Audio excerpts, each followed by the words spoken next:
Good morning, class 11th. To be continued in the running topic of chemical equilibrium. Today, I am going to start types of equilibria. So, as you know that, what is the meaning of equilibrium? Means reactant should be equal to the product. Reactant should be equal to the product. मतलब क्या है कि the concentration or rate of reaction should be equal to rate of forward reaction should be equal to the rate of backward reaction. अगर ये condition है तो you can say that the given entity is in the equilibrium.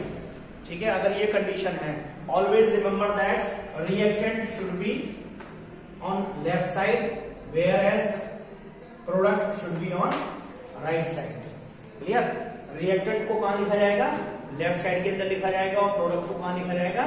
Right side के अंदर. Equation ऐसा नहीं है, यही ध्यान रखने वाली बात है. जैसे फॉर एग्जांपल एक इक्वेशन लेते हैं इसकी रिवर्सिबल की CaCO3 कैल्शियम कार्बोनेट को यदि आप क्या करते हो, हीट करते हो, बर्न करते हो, तो वो किसमें चेंज होगा? That will be change into calcium oxide that is also in solid state plus CO2. आज हम यही पढ़ने वाले हैं. टाइप्स ऑफ इक्विलिब्रिया के अंदर यही आएगा. जैसे मैंने यहाँ क्या लिखा, इसकी स्टेट्स को मेंशन किया है कि कैल्शियम कार्बोनेट किस स्टेट में है? सॉलिड स्टेट के अंदर है. कैल्शियम ऑक्साइड जो बन रहा है वो भी सॉलिड स्टेट में है और कार्बन डाइऑक्साइड गैसियस स्टेट के अंदर है. तो वो what are the types of equilibria. Types क्या होंगे इक्विलिब्रिया को अभी देखेंगे, लेकिन यहाँ देखिए तो कैल्शियम कार्बोनेट जैसे ही बर्न होगा, डिफरेंस क्या है? ये जो साइन है ये आपको इंडिकेट कर रहा है कि this one is the example of A reversible reaction. अब अगर हम इस साइन को क्या करते हैं, चेंज करते हैं. CaCO3 साइन हम कैसे लगाते हैं? एरो वाला लगाते हैं. यह है half headed arrow in both side. क्या पढ़ेंगे? Half headed arrow in both side where as it is, ये क्या इंडिकेट कर रहा है? It is bidirectional. ये इधर को भी है और ये इधर को भी. मतलब क्या है कि कैल्शियम कार्बोनेट इनिशियल कंसंट्रेशन हमने अगर जो भी ली हो कैल्शियम कार्बोनेट की, कैल्शियम कार्बोनेट जैसे ही क्या होगा इसके अंदर कैल्शियम ऑक्साइड और कार्बन डाइऑक्साइड के अंदर टूटना शुरू करेगा, तो जाहिर सी बात है कि इसकी कंसंट्रेशन कम होनी शुरू हो जाएगी और इधर की तरफ कंसंट्रेशन बढ़नी शुरू हो जाएगी. तो ये सारा का सारा कंप्लीट खर्च नहीं होगा, बस ये ध्यान रखना है. कैल्शियम कार्बोनेट यहाँ पर सारा का सारा कंप्लीट खर्च नहीं होगा, उससे पहले ही ये क्या हो जाएगा? बैकवर्ड रिएक्शन शुरू हो जाएगी. यानी चूंकि अब कंसंट्रेशन यहाँ ज्यादा हो गई, ठीक है, चूंकि अब कंसंट्रेशन यहाँ पर ज्यादा है, इसलिए कैल्शियम ऑक्साइड और कार्बन डाइऑक्साइड तुरंत क्रिया करेंगे और क्या बनाना शुरू कर देंगे? कैल्शियम कार्बोनेट बनाना शुरू कर देंगे. ठीक है, तो इसको ही, इस कंडीशन को ही हम क्या कहते हैं? इक्विलिब्रियम. अब यहां देखें, इसलिए ये कहा जा सकता है कि इक्विलिब्रियम के अंदर अगर कोई है तो ये कंप्लीशन पर नहीं जाते. They never goes to completion. ठीक है, ये कभी भी पूर्णता को प्राप्त नहीं करते हैं. They never attains equilibrium. अब ये क्या है? कंप्लीशन. इक्विलिब्रियम नहीं. कैल्शियम कार्बोनेट को यदि आप हम यहां बर्न कर रहे हैं और क्या बनना है? Calcium oxide plus carbon dioxide. बस अंतर दोनों में इतना है कि this indicates the reversible reaction और this indicates the irreversible reaction. यहां पर क्या होगा? कार्बन डाइऑक्साइड जैसी बन रही है, इसका मतलब ये कहां गई? एटमॉस्फेयर के अंदर चली गई. जब यहाँ कार्बन डाइऑक्साइड है ही नहीं तो ये रिएक्ट करके कैल्शियम कार्बोनेट कैसे बना लेगा? ठीक है, अब यहाँ क्या है? ये जो रिएक्शन है क्लोज वेसल के अंदर. This reaction should be A close vessel. जब क्लोज वेसल में क्या होगा? इनिशियली जब आपको लगेगा एटमॉस्फेरिक प्रेशर क्या होगा? बढ़ रहा होगा, ठीक है, वो घट रहा होगा. तो जैसे ही यहाँ पर ये बनना शुरू हो जाएगा कार्बन डाइऑक्साइड, ऊपर जब जाएगी तो प्रेशर बढ़ेगा, यहाँ कम हो जाएगा, तो वो ही वापस नीचे की तरफ आने लगेगी और आने पर क्या होगा? कैल्शियम ऑक्साइड से, भाई आप इसको सिंपली क्लोज कंटेनर के अंदर लीजिए. आप ऐसा समझ लीजिए, यहाँ क्या रखे हुए हैं? कैल्शियम कार्बोनेट को हमने रखा हुआ है. ठीक है, कैल्शियम कार्बोनेट को जैसे ही इग्नाइट करोगे, बर्न करोगे, अब ये क्या है? ये बन है सब. तो क्या होगा? कार्बन डाइऑक्साइड गैस यहाँ बननी शुरू हो जाएगी. तो ऐसी बात है, यहाँ प्रेशर क्या होगा? बढ़ेगा, ठीक है। नीचे प्रेशर कम होता चला जाएगा, तो जाहिर सी बात है कि जब ये ऊपर की तरफ बढ़ती जाएगी तो ये फिर नीचे आनी शुरू हो जाएगी।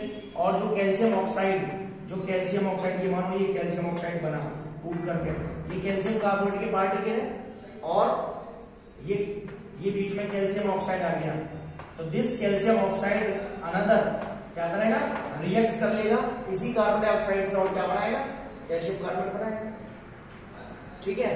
तो इस स्टेट को इक्विलिब्रियम स्टेट कहते हैं। यहाँ पर कंसंट्रेशन जरूरी नहीं है कि बराबर हो, ये चीज ध्यान रखनी है, लेकिन रेट ऑफ रिएक्शन क्या होगा, जहां पर आकर के बराबर हो जाता है उसी स्टेट को हम क्या कहते हैं, इक्विलिब्रियम कंडीशन कहते हैं। तो now types of equilibrium on the behalf of, there are the two types of equilibrium, दो प्रकार के इक्विलिब्रियम होते हैं। The first one is homogeneous,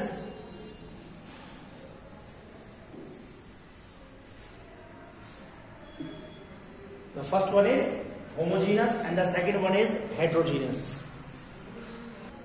क्या कह सकते हैं, heterogeneous reversible, the first one is heterogeneous and the second one is homogeneous।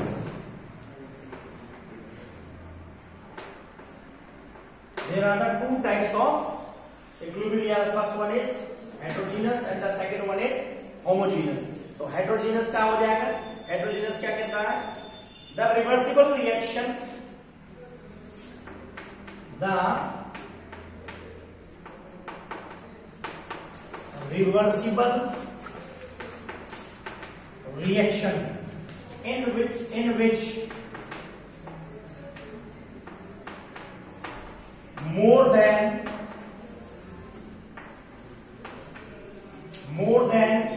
one phase is present is called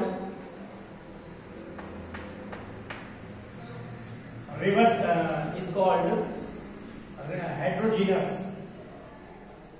reaction, is called heterogeneous equilibrium।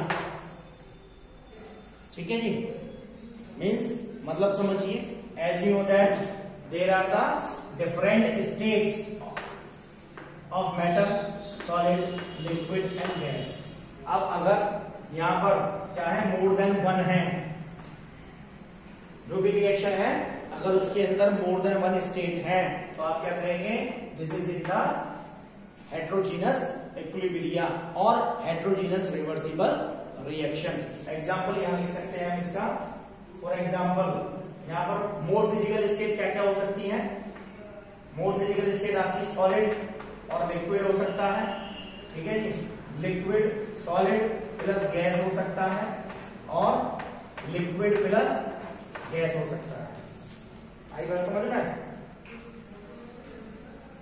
ठीक है। एग्जाम्पल आ जाएगा आपका CaCO3 when calcium carbonate that is in present in the solid state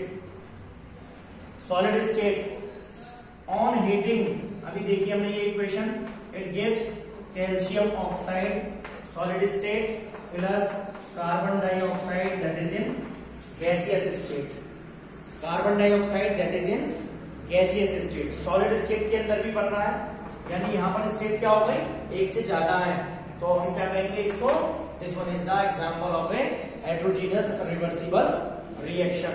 Another one, magnesium carbonate MgCO3 that is in solid state on heating it gives magnesium oxide solid plus carbon dioxide और ये किसमें जाएगा, that is in the gas। ये क्या हो गया, burning of magnesium carbonate, magnesium carbonate को हम बर्न करते हैं तो क्या बनता है, मैग्नीशियम ऑक्साइड बनता है, कार्बन डाइऑक्साइड बनता है। नाउ सोडियम परऑक्साइड Na2O2, ठीक है जी, react that is in solid state, reacts with water 2H2O, यहाँ पे क्या आ गई, ये आ गया आपका लिक्विड और रिएक्ट करके बनाता है आपका 4NaOH that is in liquid state और प्लस साथ में बनाएगा ऑक्सीजन। यहाँ पर तीनों ही स्टेट है, सॉलिड भी है, एज यू नो दैट यहाँ सॉलिड भी है, लिक्विड भी है और गैस भी है। ठीक है, तो ये क्या हो गया, this one is another example of heterogeneous reversible reaction. और अगर हम क्या बनाते हैं, आयरन 3Fe प्लस 4H2O, ठीक है, यहां जाएगा आपका लिक्विड इज इक्वल टू क्या बनेगा, मैग्नेटाइट बनेगा Fe3O4 और वो होगा सॉलिड स्टेट में, प्लस यहां बनेगा आपका 4H2 हाइड्रोजन गैस। ठीक है जी, यहाँ भी क्या हो गया, आयरन यहाँ पे सॉलिड स्टेट के अंदर है, तो यहाँ भी तीनों स्टेट आपको नजर आ रही है, सॉलिड भी है, लिक्विड भी है और गैस भी है। और दिस प्रोसेस, ये जो प्रोसेस है, इस प्रोसेस को आप ध्यान रखेंगे, दिस प्रोसेस कैसा है, ये हाइड्रोजन बनाने की विधि है। यहाँ पे हमने क्या प्राप्त किया है, हाइड्रोजन, किसके द्वारा, आयरन के द्वारा। आयरन को, यदि रेड हॉट आयरन को हम क्या करें, उसके ऊपर पानी वाटर डालें तो हमारा क्या बनता है, मैग्नेटाइट बनता है, मैग्नेटाइट और हाइड्रोजन गैस मिलती है। जब आप हाइड्रोजन वाला टॉपिक पढ़ोगे तो वहां पर ये इक्वेशन आएगी और इस इक्वेशन को लेंस प्रोसेस कहते हैं। इस इक्वेशन का नाम है लेंस प्रोसेस। ठीक है, आपकी बुक के अंदर ये इस नाम से मिलेगी। ठीक है, इसको कहेंगे लेंस process of formation of hydrogen gas. तो these are the example of reversible heterogeneous reversible reaction और heterogeneous equilibrium. Clear? Now let's see homogeneous, the reversible reaction. ठीक है जी, ये कैसी होगी, the reversible reaction in which only single phase या one phase is present.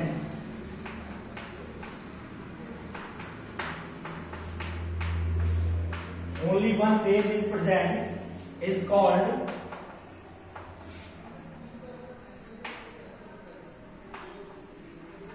homogeneous reversible reaction और homogeneous equilibrium. Example ले लेते हैं, जैसे हमने क्या लिया एग्जांपल, हाइड्रोजन गैस प्लस किसके साथ क्रिया करता है, आयोडीन गैस के साथ क्रिया करता है और क्या बनाता है, हाइड्रोजन आयोडाइड। नाम जरूर याद रखें, अगर आपको नाम याद नहीं रहते हैं, जो मैं बोल रहा हूं, क्योंकि ये HI बार बार आपके सामने आएगा तो नाम नहीं बदलेगा, ये हाइड्रोजन आयोडाइड ही रहेगा। इसलिए अगर आप, मैं यहाँ नहीं नोट कर रहा हूं तो आप खुद अपने आप से लिख लें हाइड्रोजन आयोडाइड इसका नाम है। ठीक है, क्योंकि केमिस्ट्री के अंदर इन्हीं कंपाउंड और इनके नामों का ही इंपॉर्टेंस है, तो ये आपको सब क्या रहना चाहिए, याद रहने चाहिए। Next one, acidic acid CH3COOH कैसा है जी, लिक्विड स्टेट के अंदर है, इथाइल एल्कोहल के साथ क्रिया करता है, C2H5OH फॉर्म क्या बनाता है, ethyl acetate CH3COO C2H5 liquid state में, प्लस क्या बनेगा, water, that is also in liquid state है जी। यहां पे क्या नजर आ रहा है आपको,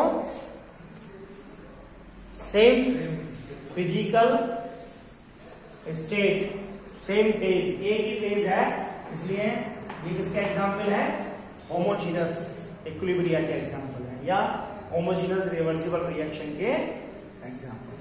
क्लियर? अब यहां एक चीज ध्यान रखने की है, आप जो नोट करने वाली चीज है, ठीक है, इसके ऊपर क्वेश्चंस बनते भी हैं। यहाँ इस इक्वेशन को देखो, पहले इस इक्वेशन को याद करके रख देंगे, आज ही करके रख दीजिए इसको। ये क्या है, फॉर्मेशन ऑफ एस्टर, इसका नाम है इथाइल एसीटेट। क्या नाम है, इथाइल एसीटेट, और IUPAC नाम है इसका,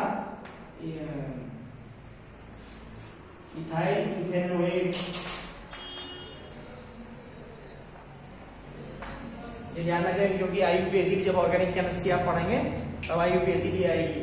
तो इथाइल एसीटेट बनता कैसे है, formation of ester, acidic acid लेंगे आप, ठीक है, लिक्विड स्टेट के अंदर, उसके अंदर इथाइल एल्कोहल, और यहाँ हल्का सा हम क्या यूज करते हैं, सल्फ्यूरिक एसिड H2SO4, ठीक है। सल्फ्यूरिक एसिड जैसे ही डालते हैं, क्योंकि सल्फ्यूरिक एसिड क्या काम करता है, वाटर को रिमूव करने का काम करता है। सल्फ्यूरिक एसिड का प्रयोग जहां भी आ जाए, sulphuric acid acts as a dehydrating agent. What agent? Dehydrating agent. Dehydrating, D माने रिमूवल, ठीक है जी। और हाइड्रेशन, हाइड्रेशन किसके लिए? वाटर के लिए। डिहाइड्रेटिंग का मतलब हो गया रिमूवल ऑफ वाटर। जिस भी इक्वेशन के अंदर H2SO4 लग जाएगा वो वहां से तुरंत क्या करेगा, वाटर को रिमूव कर देगा। यदि आपकी स्किन के ऊपर भी डल गया तो वाटर को रिमूव कर देगा, और यहाँ जो टिश्यूज हैं, सेल्स हैं, उन सबको डैमेज कर देगा। इसलिए बहुत खतरनाक है, ठीक है। हमें क्या रहना चाहिए, दूरी बनाकर रखनी चाहिए। जब कभी भी हम लैब के अंदर जाएं तो always follow the laboratory instructions. वहां जो इंस्ट्रक्शंस दी जाती है उनको हमें फॉलो करना चाहिए। अदरवाइज अगर कोई भी रेडिकल या कोई भी रिएजेंट लैब का आपसे टच हो जाए तो आपको क्या पता कि उसकी नेचर कैसी है, ठीक है। तो यह बताया जा रहा है, जहां भी H2SO4 आपको मिलेगा आप उससे क्या रखेंगे, कीप डिस्टेंस, दूरी बना करके रखेंगे। और ध्यान रखेंगे कि ये क्या है, डिहाइड्रेटिंग एजेंट है। किसी भी रिएक्शन के अंदर आप उठा करके देख लो, वो अगर H2SO4 का प्रयोग वहां हो रहा है तो वो क्या करेगा, it removes water from the reaction. यहां भी यही हो रहा है, एसिडिक एसिड, इथाइल एल्कोहल, बहुत हल्का सा, ना के बराबर। इस रिएक्शन को थोड़ा सा क्या करने के लिए, बढ़ाने के लिए, इंक्रीज करने के लिए हमने दिया। क्या बनेगा, फ्रूटी स्मेल एस्टर, ठीक है। इसमें से कैसी, फलों जैसी मीठी गंध आएगी। अदरवाइज मैं आपको एग्जांपल बताता हूं, you can do this experiment at your home. आप एसिडिक एसिड लीजिए, कहीं नहीं मिलता तो कहां मिल जाएगा, सिरका घरों के अंदर प्रेजेंट रहता है, हल्का सा सिरका लीजिए। और इथाइल एल्कोहल भी जनरली आज के समय में सबके यहाँ मिल जाता है। नहीं मिल रहा है तो अड़ोसी पड़ोसी किसी से भी उधार ले लो, ठीक है। इथाइल एल्कोहल तो एक ऐसी चीज समाज के अंदर, गवर्नमेंट जब बन रही है तो वो भी तो कंट्रीब्यूशन दे रही है। आपका शिक्षा का प्रचार प्रसार करने के लिए शिक्षा का मंदिर बंद है, लेकिन और किस में पार्टिसिपेट कर रहा है, इकोनॉमी में, देश की इकोनॉमी के अंदर पार्टिसिपेट कर रहा है, ठीक है। तो ये ऐसी चीज हो गई ना कि सबके यहाँ मिल जाएगी, नहीं तो आप क्या करेंगे, जैसे ही आप हल्का सा मिलाएंगे, H2SO4 नहीं मिल रहा है कोई बात नहीं, फ्रूटी स्मेल एस्टर आपका बन जाएगा। फलों की सी मीठी गंध आपको तुरंत आएगी, ठीक है। तो ये हो गया। यहाँ खास बात क्या है कि ये जो होमोजेनियस इक्विलिब्रिया है, इसके अंदर आपको दो ही मीडियम नजर आएंगे, लिक्विड और गैस, ठीक है। या तो आपका क्या होगा, लिक्विड से गैस के अंदर कन्वर्जन होगा, या गैस टू सॉलिड वाला नहीं मिलेगा। तो ये खास बात है, ध्यान रखना, सॉलिड वाला नहीं मिलेगा। तो बात समझ में आई। What are the types of equilibria, equilibrium के क्या टाइप्स होते हैं। अब जो मेन चीज है, कॉन्सेप्ट क्या है इक्विलिब्रियम का, ठीक है जी।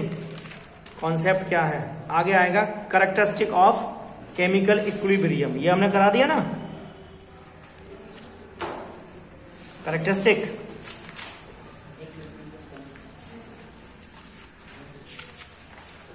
कैरेक्टरिस्टिक्स ऑफ केमिकल इक्विलिब्रियम है, केमिकल इक्विलिब्रियम की कैरेक्टरिस्टिक जो कॉन्सेप्ट की वो लिखी है वो तो हो गई है पूरी।